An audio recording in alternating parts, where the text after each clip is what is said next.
Question for you guys. What do you think is the most important thing a creative can do, not only when he's starting off, but if he's planning on getting better at what he's doing?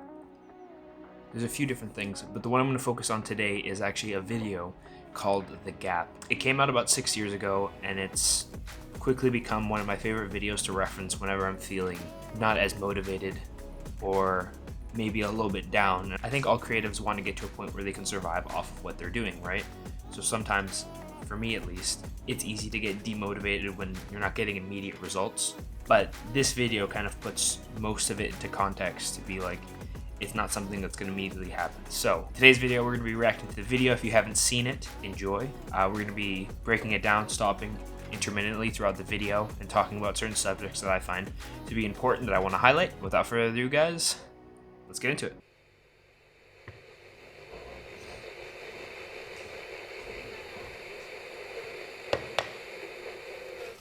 Gap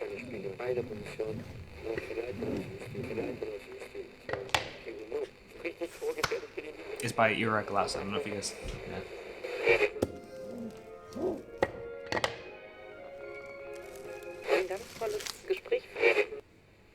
Nobody tells people who are beginners, and I really wish somebody had told this to me, is that all of us who do creative work, like, we get into it, and we get into it because we have good taste. But it's like there's a gap, that for the first couple of years that you're making stuff, what you're making isn't so good, okay? It's not that great.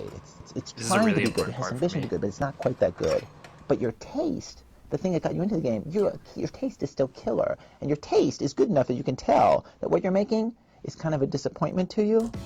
I feel like this first part where it's like the reason you got into making whatever your art is because you have good taste. And the reason you know you have good taste is you can tell that the stuff that you're making isn't up to your standards, isn't up to what you want to make. And that's something specifically I struggled with a lot. I listen to a lot of amazing artists. Sometimes maybe it's the ego inside of me that just wants to be that good already.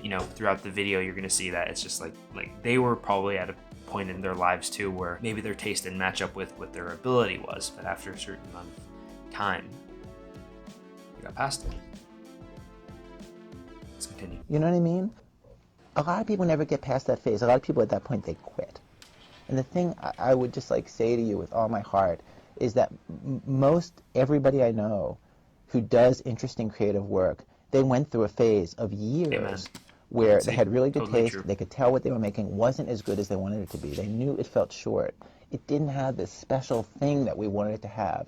It's sauce. The thing I would say to you is everybody goes through that. And for you to go through it, if you're going through it right now, if you're just getting out of that phase, you got to know it's totally normal. And the most important possible thing you could do is do a lot of work.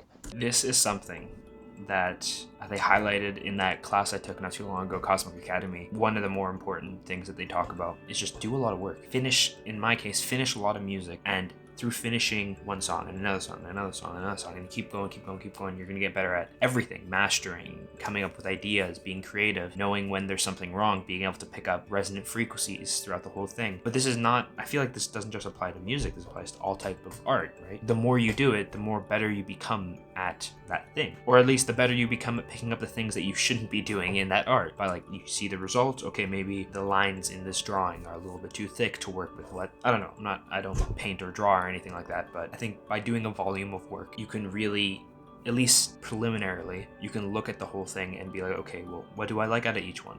Am I doing anything right? Do I have to completely change the way I'm doing this? Food for thought. Let's keep going. Do a huge volume of work. Put yourself on a deadline so that every week or every month you're going to finish one story. Because it's only by actually going through a volume of work that you're actually going to catch up and close that gap. And the work you're making will be as good as your ambitions. It takes a while. It just goes into right now, it takes a while to get there, but can you imagine, sometimes, I had a dream the other day where I was at a point where if I imagined a sound or a track, I can recreate it one for one in my mind to on my DAW. And I feel like that would be, if I could choose a superpower, I'd probably choose that. And it might come with time, but one-to-one recreation of what's in here into there would be so cool. And imagine how I don't know if artists who are really accurate, I guess is the word, with their art, can they, when they recreate something that they want to recreate, is it a one-to-one recreation or is it close enough? I don't know. feel like that'd be really cool though. Let's keep going. It's going to take you a while. It's normal to take a while, and you just have to fight your way through that. Okay? Gotta fight every step. Yeah, guys, so that was The Gap by Ira Glass. One of my favorite videos to watch, bar none, when I'm trying to get motivated, or if I feel not really motivated by what I'm currently doing, or if I feel tired. Like, I have a really strict schedule that I set for myself. I go to bed at a time, I wake up at a certain time, I get XYZ accomplished by this time. At least at my current schedule, I crank out a song a week, and I don't get emotionally attached to any of them unless I think it's good. And I've noticed, at least creativity-wise, I'm able to call upon my creativity like when I need it. And I hope that you guys, if you haven't seen this one, I'll put a link in the description below for you guys to check it out. I have it saved so that I have it literally saved on my Chrome, pinned, so that if I ever get discouraged, yeah, maybe discouraged is the right word, from doing something or from pursuing, or if I get tired, or if I need something to give me an extra kick in the butt to be like, hey, it's like, this takes time, it's not gonna all of a sudden happen. I watch this video and it puts the whole thing in context. It's just volume of work. You just keep doing it and keep doing it and keep doing it, and then one day it's gonna be. Anyway, guys, I hope you enjoyed this video. I hope you got something out of it. If you did, consider subscribing, and I'll see you on Monday for the next video. Peace.